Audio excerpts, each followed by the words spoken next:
چلو چلو اسلام آباد چلو، یہ وہ نعرہ ہے جو آج کل آپ ہر جگہ سنتے ہوں گے۔ مولانا فضل الرحمان ناموس رسالت کے نام پر آزادی مارچ کو اسلام آباد لے جانے کے خواہش مند ہیں اور اس حکومت کو گرانا چاہتے ہیں۔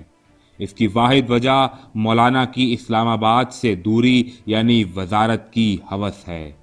مولانا فضل الرحمان کا ایک ہی مطالبہ ہے کہ وزیر اعظم عمران خان استعفیٰ دے اور نئے الیکشن کروائے جائیں، لیکن اس سے پہلے آپ کے لیے یہ جاننا ضروری ہے کہ مذہب کے لبادے میں چھپا یہ شخص خود کتنا بڑا ڈھونگی اور فراڈ ہے۔ کیا آپ جانتے ہیں کہ مولانا فضل الرحمان کو مولانا ڈیزل کیوں کہا جاتا ہے؟ ڈیزل کا لفظ پہلی دفعہ کب اور کس نے استعمال کیا اور اس کے پیچھے آخر کیا راز چھپا ہے؟ دراصل مولانا فضل الرحمان نے اپنی عملی سیاست کا آغاز 80 کی دہائی سے کیا اور اپنے والد مفتی محمود کی وفات کے بعد جمعیت علماء اسلام کے خود ساختہ امیر بن بیٹھے۔ 1990 کے الیکشن جیت کر پہلی دفعہ قومی اسمبلی کا حصہ بنا اور پھر یہی شخص 1993 کے عام انتخابات میں بھی قومی اسمبلی کا حصہ بنا، اور یہاں سے مولانا کی ہوس اور وزارت سے محبت کی کہانی شروع ہوتی ہے۔ مولانا فضل الرحمان کے والد خواتین کی حکومت اور سیاست کے سخت مخالف تھے۔ 1993 کے الیکشن کے نتیجے میں بے نظیر کی حکومت قائم ہوئی تو انہوں نے مولانا کو خارجہ امور کی کمیٹی کا چیئرمین لگا دیا، جس کے باعث مولانا فضل الرحمان نے نہ صرف بے نظیر کی حکومت کو جائز قرار دیا بلکہ اپنے والد کے خیالات کو غلط قرار دیتے ہوئے عورت کی حکمرانی کو جائز تسلیم کر لیا۔ سن 1993 سے 96 کا ہی وہ وقت تھا جب فضل الرحمان پاکستان سے افغانستان ڈیزل بھیجنے کے لیے حکومت کو بلیک میل کرتا رہا اور ڈیزل کا پرمٹ بٹورتا رہا۔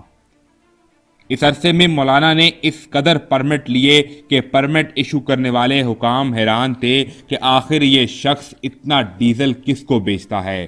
ڈیزل پرمٹ کا سلسلہ تو چلتا رہا اور مولانا ڈیزل ہر اسمبلی کا حصہ بھی بنتا رہا، یہاں تک کہ پرویز مشرف کے ماشاء اللہ کو بھی اسی مولانا فضل الرحمان نے سپورٹ کیا اور اس کے عوض 1200 کنال اراضی فوج سے لے کر اپنے رفقا میں بانٹ دی، جبکہ اراضی جس پر مولانا فضل الرحمان نے زبردستی قبضہ کر لیا اس کا کوئی شمار ہی نہیں۔ پھر یہی مولانا ڈیزل 2008 میں زرداری کی گود میں جا کر بیٹھ گیا اور اب نہ صرف ڈیزل کے پرمٹ بلکہ کشمیر کمیٹی کا چیئرمین بھی بن گیا۔ اور یہی وہ وقت تھا کہ جب خواجہ آصف نے قومی اسمبلی میں کھڑے ہو کر پہلی دفعہ مولانا فضل الرحمان کو مولانا ڈیزل کہہ کر پکارا تھا۔ بس تب سے آج تک مولانا فضل الرحمان کی ایک ہی پہچان ہے، ڈیزل کا پرمٹ، اور مولانا فضل الرحمان کو ایک ہی نام سے جانا جاتا ہے، مولانا ڈیزل۔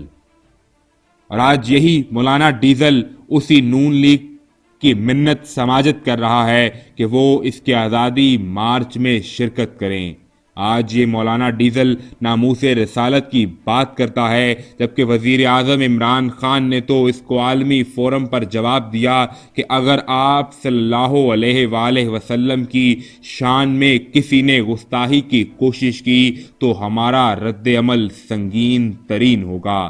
اور یہ ڈھونگی مولوی آج کس کی ایما پر سارا ڈرامہ رچا رہا ہے؟ کس سے چھپا ہے کہ مولانا ڈیزل بھارتی خفیہ ایجنسی را کے ڈائریکٹر اجیت دوول سے ملاقاتیں کرتا ہے اور خوشخبریوں میں مگن رہتا ہے؟ جو شخص ریاست پاکستان کے دشمنوں کے ساتھ کہکے لگائے وہ کس طرح پاکستان کے عوام کے ساتھ مخلص ہو سکتا ہے؟ یہ سوال آپ کے لیے۔ یہی ہے وہ مولانا ڈیزل اور یہ ہے مولانا ڈیزل کی اصل حقیقت۔